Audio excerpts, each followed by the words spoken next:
car collecting in Gran Turismo 3 takes a very long time. Ironically though, it has nothing to do with the economy, unlike other, more recent titles. There's only 180 cars in the game, but there's also some of the most amount of events to compete and win prize cars in. A lot of the time, you can just play the game at your own leisure, using prize cars and some purchasable cars efficiently to win the majority of events, and spend millions of cash you won buying the rest of the vehicles. There's even a car limit of 200, so duplicate variations like tuned up versions is discouraged. Now, the actual reason it can be a pain is the championship prize cars. Every championship hosts 4 different prize cars, and while some of them are just the same car but one in a different color, others host unique prizes only attainable through that championship. If you don't get the car you wanted, you have to endure the 10 races, 10 laps each championship again just to get another shot. Just like in Gran Turismo 1 and 2. Or at least, that's the situation you end up in if you only play by the rules. There is a way in Gran Turismo 3 to drastically reduce the amount of time you need to win the prize cars of your choice. And this video is going to teach you how to do just that. Before we get started on doing a race, if this is your first time car collecting in Gran Turismo 3, I recommend documenting all the prize cars from championships and all the events you can win in by looking up online. That way, you can plan out your route on how to efficiently win all of them the fastest. I've completed this game twice now, so I don't need to do that. For the example I'm going to show you, I'm racing in the GT All-Stars Championship in Immature, and I want to win the Mines BNR34 Skyline GTR N1 to compete in the Race of the Red Emblems. I'm doing a minimal car purchase playthrough, by the way. First, I'll show you the main trick at the end of the championship, as it's the most crucial. All you need to know for the racing aspect on the most fundamental level is you need to win enough races in the championship so that you're at least 10 points ahead of the lead AI driver. Not the driver with the second most amount of points, but the one that starts the race in the lead. However, I'll get into more detail after I show you the trick. So, here's what to do. On the second to last race, save the game.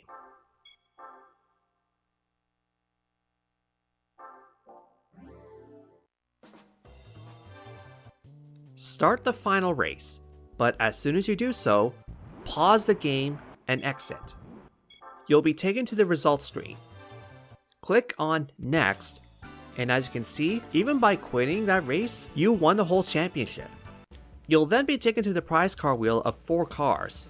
Each one of them is in the same direction each time, so pay attention to the silhouettes.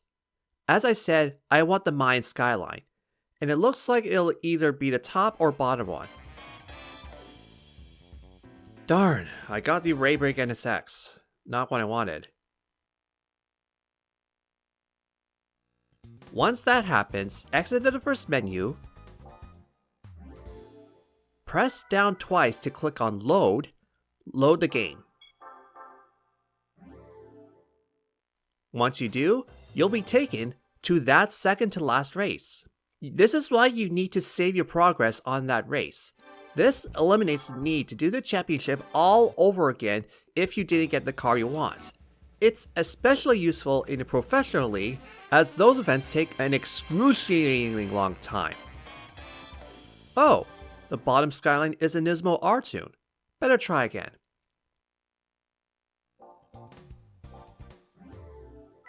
The amount of times you'll need to do this trick is random.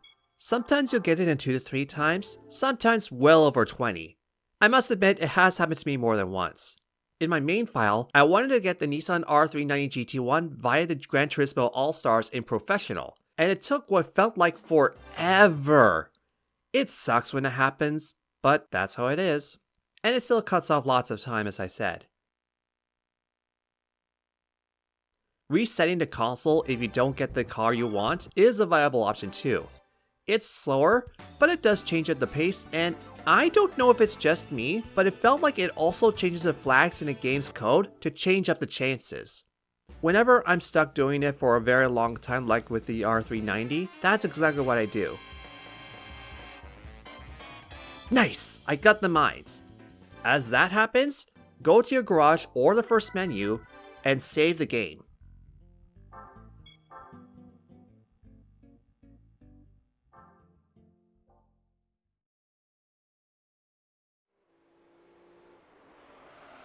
At its core, that's all you need to know.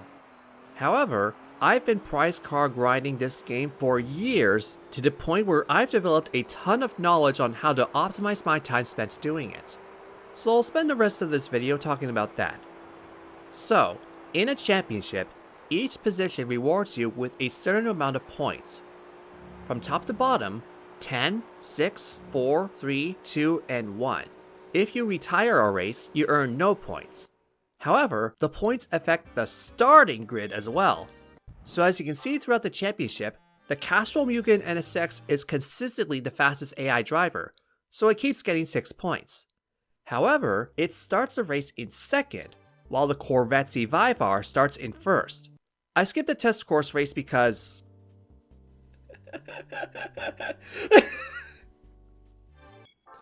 And as you can see, despite the NSX being a faster car, the Corvette gets the 10 points.